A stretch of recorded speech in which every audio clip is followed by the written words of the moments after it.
नमस्ते, मैं हूँ डॉक्टर रूपाली जैन और आयुर्वेद फॉर एवरीवन में आपका स्वागत है। हमारी रसोई में, हमारे रोज़ के खान पान में हम बहुत सारी ऐसी चीज़ें यूज़ करते हैं जो अपने आप में बहुत ही अच्छी औषधि है। लेकिन अगर हमें इसके बारे में पूरी जानकारी हो, जैसे इसकी मेडिसिनल प्रॉपर्टीज़ यानी इसके औषधि गुणधर्म क्या है, कौन कौन सी बीमारियों में ये फ़ायदेमंद है, तो हम इन्हें और अच्छे से यूज़ कर सकते हैं। तो ऐसी ही एक गुणकारी आयुर्वेदिक औषधि वनस्पति के बारे में जानेंगे जो खाने का स्वाद तो बढ़ाती ही है और उसके साथ ही बीमारियों में भी बहुत अच्छे से फ़ायदेमंद है। इसका नाम है धनिया। तो इसमें आप फ्रेश धनिया यूज़ कर सकते हैं या फिर जो धनिया के बीज है यानी जो कोरिएंडर सीड्स है, ये भी बहुत फ़ायदेमंद है।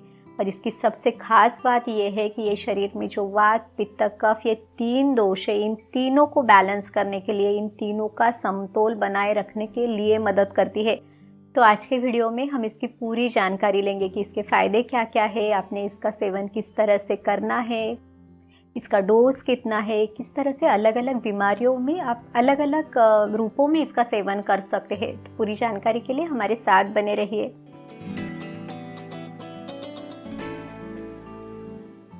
इसका संस्कृत नाम है धान्यक। अब धान्यक इस शब्द के भी 2 अर्थ है। अब देखिए, इसके जो ये बीज है तो इसका शेप धान्य के समान यानी जो अनाज है, जैसे कि मिलेट्स वगैरह हम यूज़ करते हैं, तो उसी के समान इसका शेप है, इसीलिए इसे धान्यक कहा जाता है। इसका जो दूसरा अर्थ है वो है कि खाने वाले इसकी प्रशंसा करते हैं, क्योंकि इसका स्वाद अच्छा रहता है, इसीलिए स्वाद में ये बहुत अच्छी है, इसीलिए भी इसका ये नाम दिया हुआ है। साथ ही में ये सभी रोगों का विनाश करने वाली है। शरीर में जो बीमारियां है, कष्ट है, उनको ये दूर करने वाली है। शरीर में वात, पित्त, कफ, इन तीनों दोषों का ये समतोल रखती है। धनिये का जो लैटिन नेम है वो है कोरिएंड्रम सैटिवम। इसका इंग्लिश नेम है कोरिएंडर। इसको अलग अलग प्रांतों में, अलग अलग प्रदेशों में अलग अलग नामों से जाना जाता है। आप जहाँ पे रहते हैं, आपके यहाँ इसे क्या कहा जाता है, ये भी आप हमें कमेंट बॉक्स में ज़रूर बताइए। तो चलिए अब इसके गुणधर्म यानी इसकी जो मेडिसिनल प्रॉपर्टीज़ है इसके बारे में जानते हैं, क्योंकि अगर हमें किसी भी औषधि वनस्पति के बारे में पूरी जानकारी चाहिए तो हमें उसके गुणों के बारे में जानना बहुत ज़रूरी है। आयुर्वेद में इसे लघु और स्निग्ध कहा गया है। लघु यानी ये पचने के लिए हल्का है और साथ ही में स्निग्धता यानी शरीर में एक तरह का लुब्रिकेशन क्रिएट करता है। दूसरा जो इसका विपाक बताया है वो है मधुर विपाक, यानी शरीर के अंदर जाने के बाद, पचने के बाद एक मीठा स्वाद ये उत्पन्न करता है। इसकी जो तासीर है ये गरम तासीर का है, उष्ण वीर्य है। जनरली सभी लोगों को यह लगता है कि धनिया ठंडे तासीर का है, लेकिन नहीं, इसकी तासीर गरम है। अब ये शरीर में वात, पित्त, कफ, इन तीनों का बैलेंस करता है, तीनों का शमन करता है। तो वो कैसे, ये देखते हैं। अब देखिए, इसमें जो स्निग्धता है या इसकी गरम तासीर है, इसके कारण ये वात को कम करता है। जो इसके रस बताए गए हैं, जैसे कि मीठा है, कसेला है, तो इन रसों के कारण ये शरीर में पित्त को कम करता है। अब इसकी खास बात देखिए, इसकी तासीर गर्म होने के बावजूद भी ये शरीर में पित्त को कम करता है, तो ये इसकी विशेषता है। साथ ही में जो इसका लघु गुण है या उष्ण वीर्य है, इन कटु रस या तिक्त रस है, तो इसके कारण ये शरीर में कफ को भी कम करता है। इस तरह तीनों का शमन, तीनों का बैलेंसिंग करता है। जब हम कच्चे धनिया का यूज़ करते हैं तो इसमें मीठा स्वाद ज़्यादा है, तो इसीलिए पित्त का ये विशेष रूप से शमन करता है, यानी पित्त को कम करने के लिए ये और ज़्यादा अच्छा है। जनरली देखिए, हम धनिये के सिर्फ पत्ते यूज़ करते हैं, लेकिन आयुर्वेद के अनुसार इसका पूरा पंचांग यानी पूरी की पूरी वनस्पति ही औषधि है। तो आप प्रॉपरली क्लीन करके, धो के इसका इस्तेमाल ज़रूर करें।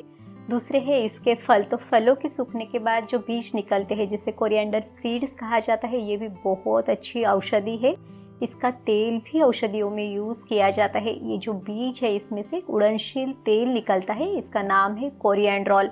अब देखिए, जैसे मैं यहाँ पे बैठी हुई हूँ तो इसकी बहुत अच्छी खुशबू आ रही है। ये जो खुशबू है ये भी इसके तेल के कारण है। अगर आपको सिर दर्द है, हेडेक होता है, तो वहाँ पे धनिये के पत्तों को पीसकर इसका लेप आप लगा सकते हैं, तो ये दर्द कम करने के लिए बहुत अच्छे से मदद करता है। साथ ही में शरीर में अगर आपको कहीं पे स्वेलिंग है, सूजन है, तो वहाँ पे भी आप इसका लेप लगा सकते हैं। अगर किसी को त्वचा में जलन है, बर्निंग सेंसेशन है, या कहाँ पे जल गया है यानी बर्न है, या कहाँ पे कट लग गया है, तो वहाँ पे आप इसका पेस्ट लगा सकते हैं। दूसरा जो इसका यूज़ है वो है इपिस्टैक्सिस में, यानी नाक से खून निकलना। आयुर्वेद में इसे रक्त पित्त व्याधि में कहा गया है। शरीर से अगर किसी भी मार्ग के द्वारा ये खून निकलता है तो इसे आयुर्वेद में रक्त पित्त कहा जाता है। तो अगर आपको एपिस्टैक्सिस है तो आप ये जो हमने इसकी पेस्ट देखी, तो इस पेस्ट को प्रॉपरली सूती कपड़े से छान के इसका जो रस निकलेगा उस रस को आपने 2-3 बूंद नाक में डालना है। तो नाक से आने वाला जो खून है वो रुकने के लिए आपको बहुत अच्छे से मदद मिलेगी। तीसरा जो इसका यूज़ है वो है स्टोमेटाइटिस में, यानी अगर आपको मुंह में छाले है, जलन होती है, आप खाना ठीक से नहीं खा पा रहे हैं, तो इसका आप गंडुश कर सकते हैं। यानी जो जैसे हम ऑयल पुलिंग करते हैं तो ऑयल के जगह पे इसका जो रस है इससे आपने प्रोसेस करनी है। इसको मुंह में पकड़ के रखना है जब तक आप इसे रख सको। बाद में आप इसे निकाल सकते हैं, थोड़ा सा पानी से आप कुल्ला भी कर सकते हैं। तो ये मुंह के छालों को कम करने के लिए भी बहुत अच्छे से मदद करता है। डाइजेशन के लिए भी धनिया एक बहुत अच्छी औषधि है, लेकिन हमने इसे सही तरह से सेवन करना बहुत ज़रूरी है। अब देखिए, इसका एक जो गुण बताया है वो है तृष्णा निग्रहण। तो अगर आपको बहुत ज़्यादा प्यास लग रही है, गला सूख रहा है, बार बार पानी पीने के बाद भी मन नहीं भर रहा है, तो इसमें आप धनिया का सेवन कर सकते हैं। अब इसके लिए खास विधि है, जिसे आपने ये जो धनिया के बीज है इसको इस्तेमाल करना है। रात को लगभग 1 ग्लास आपने पानी लेना है, इसमें 1 चम्मच आपने धनिया के बीज उसमें भिगो के रखने हैं। आप इसे 3 या 4 घंटे भिगो के रख सकते हैं, या तो ओवरनाइट भी आप इसे रख सकते हैं। दूसरे दिन आपने इसे छान के इस पानी का सेवन करना है। इसे श्रुत शीत जल या हिम भी कहा जाता है। तो इस पानी का सेवन आपने करना है। भाव प्रकाश निघंटू में भी एक रेफरेंस आया है। तो अगर आपको बहुत ज़्यादा प्यास लग रही है और उसके साथ शरीर में जलन भी हो रही है, तो इस पानी में आपने थोड़ी सी मिश्री, यानी जो धागे वाली मिश्री है वो मिलाना है, और थोड़ा सा शहद मिला के इस पानी को थोड़ा थोड़ा सेवन करना है। यानी थोड़ी थोड़ी देर बाद आपने इसका सेवन करना है। लगभग एक 20-25 ml आपने इसे एक समय पे लेना है। अगर आपको खाना खाने में स्वाद नहीं आता या फिर खाने का मन नहीं करता, तो भी धनिया का सेवन फायदेमंद है। इसे दीपन पाचन करने वाला भी कहा गया है। यानी ये हमारे जठराग्नि को खोलने का काम करता है, पाचन क्रिया को होने के लिए मदद करता है। तो अगर आपको अग्निमांद्य है, यानी अगर आपका डाइजेशन स्लो डाउन है, पाचन क्रिया ठीक से नहीं हो रही है, अजीर्ण हुआ है या पेट में दर्द है, तो आपने इसका सेवन ज़रूर करना है। इस अवस्था में आप जो धनिया के बीज है उसके साथ थोड़ा सा जीरा मिला के उसको कुछ देर के लिए रख दें। आप 3 या 4 घंटे इसको रख दें।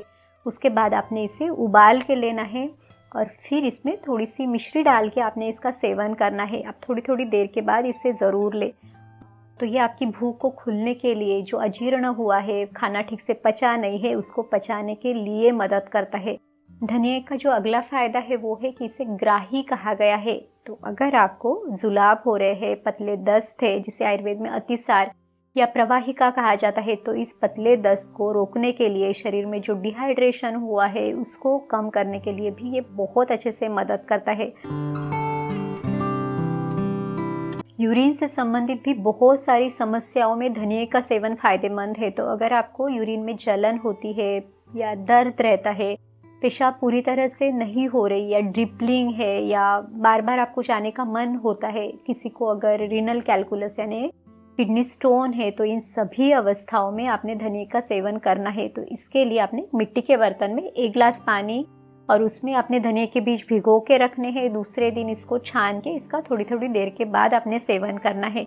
दूसरा है कि आप इसका काढ़ा भी ले सकते हैं, इसमें मिश्री मिला के आपने लेना है। तो इस काढ़े की जो क्वांटिटी है वो 40 से 50 ml है।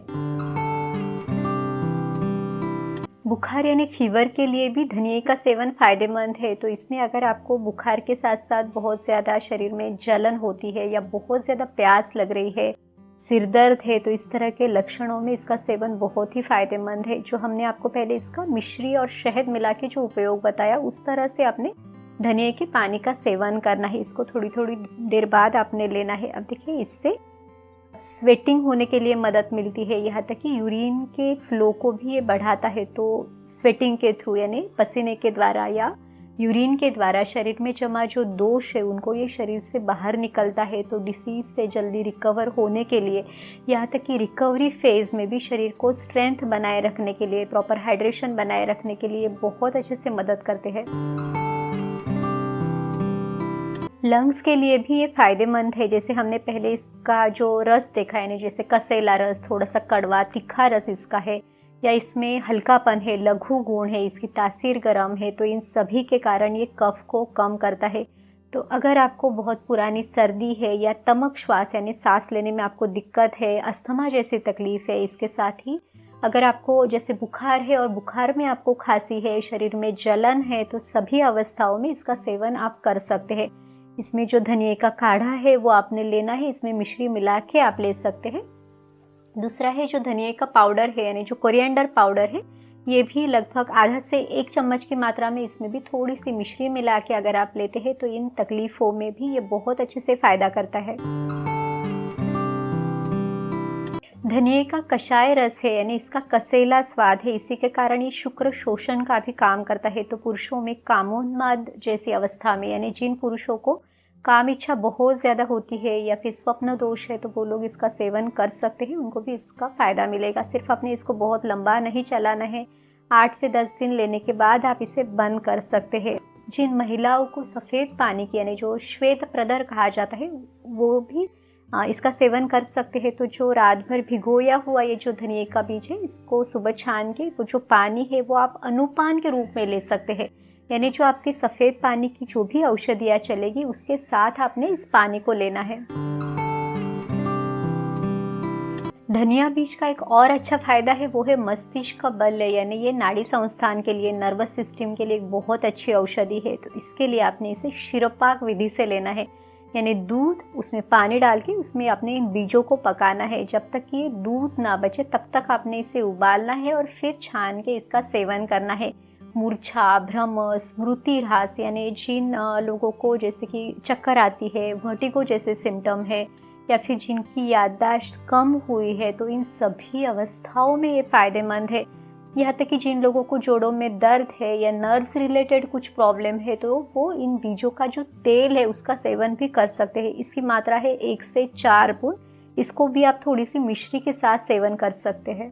इस तरह से आज के वीडियो में हमने धनिया यानी जो कोरिएंडर है इसकी पूरी जानकारी ली है। उम्मीद है ये जानकारी आपको मदद ज़रूर करेगी। अगर आपको ये वीडियो अच्छा लगा तो एक लाइक ज़रूर कीजिए।